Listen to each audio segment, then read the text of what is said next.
ብዙ እህቶቻችንን እንመለከታለን ሶሻል ሚዲያ ላይ ቭሎግ ሰሪ ሆነዋል። ከንግድ ጋር ማይገናኙ ጀስት ራስን ለመሸጥ ቁንጅናን ለመግለጽ ትዳርን ለመፈለግ ቲክቶክ ላይ ልታያቸው ትችላላችሁ። ይሄ ቦታው አይደለም።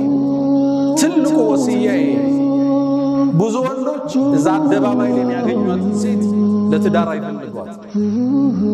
አንዱ ገርል ፍሬንድ ያዘኝ ትላለች፣ አንዷ የተወበተች ልጅ ታሪኳን ሲተጽፍ ከዛም በፍቅር ቆየንና ሊያገባ ፈለገ። እንደሚያገባኝ አውቃለሁ ሰርጋችን መቼ ነው ስለው እኔ እኮ ለትዳር ያንቺ አይነት ሰው አልፈልግም ለጊዜያዊ ቆይታ ነው እንጂ አለ። እኔ ለትዳር የምፈልገው ወንድም አታውቅ ሶሻል ሚዲያዋ ብዙ ረብሻ ውስጥ የሌለች ቁጥብ የሆነች የልጆችን እናት ነው የምፈልጋት። አንቺ እኮ ከወላጆችሽ ከሰረቁሽ እኔ ከኔ ማትሰረቅበት ምክንያት አለሽ። ሴቶች ራሳችሁን ጠብቁ።